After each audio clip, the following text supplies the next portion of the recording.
ಜಾತಿ ಉಪಜಾತಿ ಗೊಂದಲಗಳಿಗೆ ತೆರೆ ಎಳೆಯಲು ಪರಿಶಿಷ್ಟ ಜಾತಿವಾರು ಪಟ್ಟಿಗಳ ಉಪಜಾತಿ ಆದಿದ್ರಾವಿಡ ತುಳು ಭಾಷಿಗರಿಗೆ ಮೀಸಲಾತಿ ವರ್ಗೀಕರಣವನ್ನು ಕೊಡಲು ಅನುಪಾತದ ಅಡಿಯಲ್ಲಿ ಗರಿಷ್ಠ ಪ್ರಮಾಣದಲ್ಲಿ ಹಂಚಿಕೆ ಮಾಡಿ ಸಹಕರಿಸುವಂತೆ ಹಾಗೂ ನಿಷೇಧಿತ ನಿಂದನಾತ್ಮಕ ಬೈಗುಳ ಪದ ಮನ್ಸಾ ಜಾತಿಯನ್ನ ಜಾತಿವಾರು ಪಟ್ಟಿಕೆಯಲ್ಲಿ ಸೇರ್ಪಡೆಗೊಳಿಸಬಾರದಾಗಿ ಸರ್ಕಾರಕ್ಕೆ ಒಕ್ಕೊರಳ ಆಗ್ರಹಿಸಿದ್ದಾರೆ.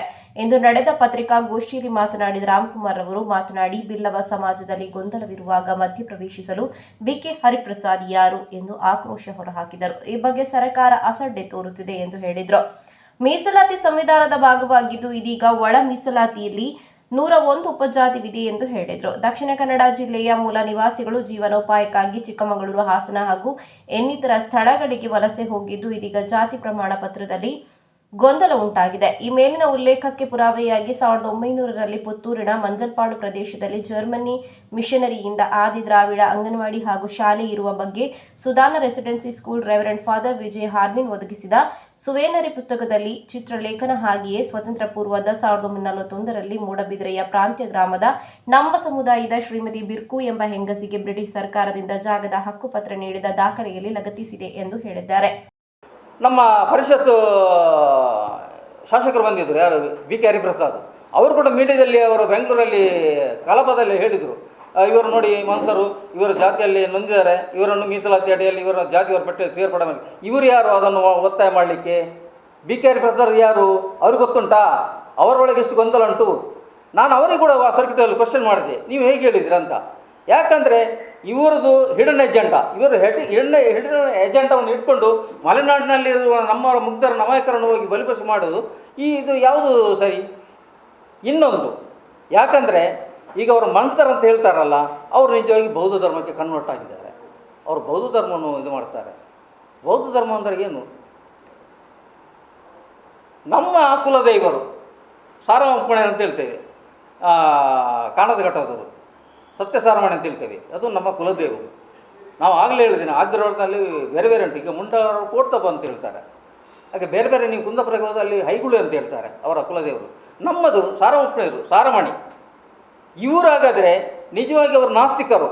ಅವರಾಗ ನಮ್ಮ ಕುಲದೇವರನ್ನು ಹೇಗೆ ಅವರು ಸಾರಮಣಿ ಅಂತ ಹೇಳ್ತಾರೆ? ಬೌದ್ಧ ಧರ್ಮಕ್ಕೆ ಕನ್ವರ್ಟ್ ಆಗಿದ್ದಾರೆ ಅವರು. ಇವರ ಎಲ್ಲ ಆಚಾರ ವಿಚಾರಗಳನ್ನು ಬೌದ್ಧ ಧರ್ಮದಲ್ಲಿ ಮಾಡುವಾಗ ನಮ್ಮ ಕುಲದೇವರನ್ನ ಇವರು ನಮ್ಮ ಕುಲದೇವರು ಅಂತ ಹೇಳಿ ನಮ್ಮನ್ನು ಹಾಕಿ ತಪ್ಪಿಸ್ತಾರಲ್ಲ, ಇದು ನಾವು ಹೇಳುವಂಥದ್ದು ಇಲ್ಲಿ. ಯಾಕಂದರೆ ಇವರು ನಿಜವಾಗಿ ಕಾನೂನು ಸಂವಿಧಾನ ಎಲ್ಲವನ್ನು ಮೀರಿ ಈ ರೀತಿ ಮಾಡೋದು ಅಕ್ಷಮ್ಯ ಅಪರಾಧ. ಆದ ಕಾರಣ ನಮ್ಮ ಒಕ್ಕೊರಳ ವಿನಂತಿ ಏನಂದರೆ, 7 ಜಿಲ್ಲೆಗೆ ಸೀಮಿತವಾಗಿ ನಾವು ಹೇಳುವುದೇನೆಂದರೆ, ಆದಿದ್ರಾವಿಡ ತೆಗೊಂಡ ಎಲ್ಲ ಫೆಸಿಲಿಟಿ ತೆಗೆದುಕೊಂಡು ಇವಾಗ ಅವರಿಗೆ ನಿವೃತ್ತಿ ಅಂಚಿನಲ್ಲಿ ಆ ಜ್ಞಾನೋದಯ ಆಯಿತು. ಇದು ನಮ್ಮ ಜಾತಿ ಅಲ್ಲ, ಅದು ಮುಂದುವರೆದ ಜಾತಿ. ಈ ಮನ್ಸೂರನ್ನ ಜಾತಿಯನ್ನು ಸೇರ್ಪಡೆ ಮಾಡಬೇಕು ಅಂತ ಅವರ ಒತ್ತಾಯ. ಸ್ವಾಮಿ, ನೀವು ತೆಗೊಳ್ಳೋದಾದ್ರೆ ತೆಗೊಳ್ಳಿ, ಅದು ನಮಗೇನಿಲ್ಲ. ಪ್ರಜಾಪ್ರಭುತ್ವ ಎಲ್ಲರಿಗೂ ಅವರವರ ಹಕ್ಕನ್ನು ಚಲಾಯಿಸುವಂಥ ಇದುಂಟು. ಆದರೆ ಮುಕ್ತರ ಅಮಾಯಕರ ಮೇಲೆ ನೀವು ಯಾಕೆ ಅದನ್ನು ಒತ್ತಾಯ ಮಾಡೋದು? ಇದು ಕಾನೂನು ಬಾಹಿರವಲ್ಲ. ಧರ್ಮ ಮತಾಂತರ ಮಾಡುವವರು ಇವ್ರಿಗೆ ಯಾರು ಹಕ್ಕು ಕೊಟ್ಟದು? ಇದನ್ನು ನಾವು ಪ್ರಶ್ನೆ ಮಾಡೋದು. ಇದಕ್ಕೆ ಅವಕಾಶ ಸರ್ಕಾರ ಆಗಲಿ ಕೊಡಬಾರದು ಅಂತ ನಮ್ಮ ಒಕ್ಕರಳ ವಿನಂತಿ. ಹಾಸನ ಚಿಕ್ಕಮಗಳೂರು ಜಿಲ್ಲೆಯ ಮೂಲ ನಿವಾಸಿಗಳು ವಲಸೆ ಹೋಗಿದ್ದು ಸಂಘದ ವತಿಯಿಂದ ಮನ್ಸಾ ಜಾತಿ ಎಂಬ ಪದ ಬಳಕೆಯ ವಿರುದ್ಧ ಹೋರಾಟ ಮಾಡುತ್ತಿದ್ದು ಹಾಗೂ ಸರ್ಕಾರದ ಮನವಿ ಮಾಡುತ್ತಾರೆಂದು ತಿಳಿಸಿದ್ದಾರೆ. ನಮಗೆ ನೀಡಿದ ಪ್ರಮಾಣ ಪತ್ರವನ್ನು ಮುಂದುವರಿಸಬೇಕಾಗಿ ಸರ್ಕಾರಕ್ಕೆ ವಿನಂತಿಸಿದ್ದಾರೆ. 7 ರೂಪದಲ್ಲಿ ಹೆಸರನ್ನು ಬಳಸುತ್ತಿದ್ದು ಆದಿ ದ್ರಾವಿಡ ಸಂಘ ಸರ್ಕಾರಕ್ಕೆ ಒತ್ತಾಯಿಸುತ್ತಿದ್ದಾರೆ. ಜಾತಿ ಮಧ್ಯೆ ಸಂಘರ್ಷ ಬಿತ್ತುವವರ ವಿರುದ್ಧ ಕಾನೂನು ಕ್ರಮ ವಹಿಸಬೇಕಾಗಿ ಎಚ್ಎಂ ಸೋಮಪ್ಪ ಸರ್ಕಾರಕ್ಕೆ ಆಗ್ರಹಿಸಿದ್ದಾರೆ. ಹಾಸನ ಜಿಲ್ಲೆಯಲ್ಲಿ 7 ವಿವಿಧ ಪಟ್ಟಿಯಲ್ಲಿ ಗೊಂದಲವಿದ್ದು, ಒಂದು ತಂದೆಯ 2 ಮಕ್ಕಳಿಗೆ 2 ಜಾತಿ ಪ್ರಮಾಣ ಪತ್ರವಿದ್ದು, ಈ ಬಗ್ಗೆ ಸರ್ಕಾರ ಎಚ್ಚೆತ್ತು ಸೂಕ್ತ ಕ್ರಮ ವಹಿಸಬೇಕಾಗಿ ಆಗ್ರಹಿಸಿದ್ದಾರೆ. ಪತ್ರಿಕಾಗೋಷ್ಠಿಯಲ್ಲಿ ಶಂಕರ್, ಜಿಲ್ಲಾಧ್ಯಕ್ಷ ಸಂಜೀವ ಕೋಟ್ಯನ್, ಕೃಷ್ಣ ಸೂಟರ್ಪೇಟೆ ಹಾಗೂ ಇನ್ನಿತರರು ಉಪಸ್ಥಿತರಿದ್ದರು.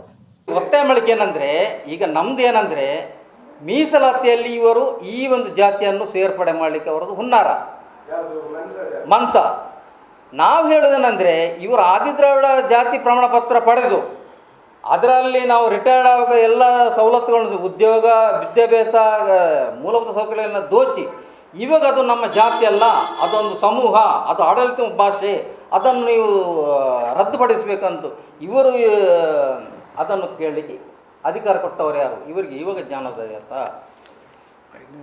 40 ವರ್ಷಗಳಲ್ಲಿ ಇವರಿಗೆ ಇವಾಗ ಜ್ಞಾನೋದಯವಾಯಿತಾ? ಯಾಕೆ ಇವರು ಅದನ್ನು ಪ್ರಶ್ನೆ ಮಾಡೋದು? ಅದು ಏನಂದರೆ, ನಮ್ಮ ನೋಡಿ, ಇವರು ಈಗ ನಮ್ಮ ಮಲೆನಾಡಿನ ಜಿಲ್ಲೆಯವರು.